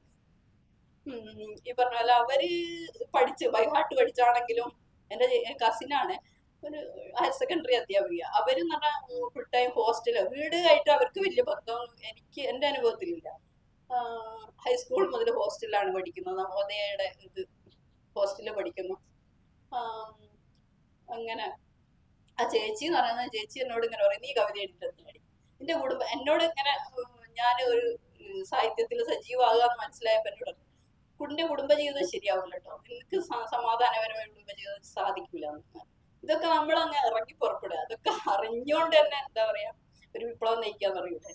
നമുക്ക് മുറിവുകൾ ഉണ്ടാവാം, കുമ്പസാരങ്ങൾ നടത്തേണ്ടി വരും. അതാണ് കവിത എഴുത്തിന്റെ ഒരു പാപമായിട്ട് തോന്നാം. കവിത തന്നെ എന്റെ പരിഹാരങ്ങൾ, കണ്ണീർ കനമുള്ള കുമ്പസാരങ്ങൾ എന്ന് ഞാൻ ഒരു പുസ്തകത്തിന്റെ ആമുഖത്തിൽ എഴുതിയിരുന്നു. അപ്പൊ നമുക്ക് ഇതൊരു പാപമായിട്ട് തോന്നുക, പ്രണയം എഴുതുമ്പോൾ രതി എഴുതുമ്പോൾ ഒരു പാപമായിട്ട് തോന്നുക. അതൊക്കെ വ്യവസ്ഥിതിയുടെ ഭാഗമാണ്. ഇനിയിപ്പൊ ഞാൻ അങ്ങനെയൊന്നും പറയൂല. ഈ പറഞ്ഞ സൽപ്പേര് നിലനിർത്തേണ്ട കാര്യം നമുക്കില്ല. നമ്മൾ വ്യവസ്ഥിതിക്കെതിരെയാണ് പൊരുത്തിക്കൊണ്ടിരിക്കുന്നത്. എഴുത്തിന്റെ മേഖലയിൽ അങ്ങനെ ഒരു എഴുത്തുകാരി എന്ന നിലയിൽ കുറച്ചുകൂടി നല്ല രീതിയിൽ പ്രസന്റ് ചെയ്യാനാണ് ഞാൻ ശ്രമിക്കുന്നത്. ഇത്രയും നേരം എന്നെ കേട്ടിരുന്ന എല്ലാവർക്കും, അധ്യാപകരും വിദ്യാർത്ഥികളും ആയിരിക്കുന്ന കവിത പഠിക്കുന്നു, ഞാനും പഠിച്ചുകൊണ്ടിരിക്കുക കേട്ടോ. ഞാനും ഇതൊക്കെ റൊമാൻറ്റിസിസവും സറിയലിസവും എല്ലാ സംഭവങ്ങളും ഞാനും പഠിച്ചുകൊണ്ടിരിക്കുകയാണ്. പാശ്ചാത്യ സാഹിത്യ ദർശനങ്ങളും എല്ലാം ഞാൻ ഇങ്ങനെ പഠിച്ചുകൊണ്ടിരിക്കുക. വലിയ ഒരു പുസ്തകം തന്നെ ഞാൻ വാങ്ങിച്ചു വെച്ചിട്ടുണ്ട്, പ്രൊഫസർ എം അച്യുതൻ തന്നെ, ആ സാറിന്റെ പുസ്തകം എന്റെ കയ്യിലുണ്ട്. അപ്പൊ ഞാൻ ഇതൊക്കെ പഠിച്ചുകൊണ്ടിരിക്കുക. നമ്മള് എന്താ ഇനി അധികം സമയമില്ല. ജോസഫ് മാഷൊക്കെ എന്ന് പറഞ്ഞാൽ റിട്ടയർഡ് ആയി, കുറച്ച് സമയം കൂടുതൽ കിട്ടിയ ആളാണ്. അപ്പൊ എനിക്ക് എന്ന് പറഞ്ഞാൽ ഇനി ഉള്ള സമയം വായിച്ച് പഠിച്ച് നിങ്ങളെ പോലെ തന്നെ പഠിച്ചുകൊണ്ടിരിക്കുന്നത്. ചിലപ്പം പറഞ്ഞല്ലേ ഇനി നോവലിലേക്ക് അങ്ങനെയുള്ള ബൃഹത്തായ ആഖ്യാനങ്ങളിലേക്ക് പോകാനാണ് എൻ്റെ ഒരു ആഗ്രഹം. എന്നെ കേട്ടിരുന്ന എല്ലാവരോടും സ്നേഹം പങ്കിടുന്നു. ഫറൂഖ് കോളേജിന് ഡിപ്പാർട്ട്മെന്റ് ഹെഡിന്, ഇംഗ്ലീഷ് ഡിപ്പാർട്ട്മെന്റിന് പ്രത്യേകമായ നന്ദിയും സ്നേഹവും അറിയിക്കുന്നു.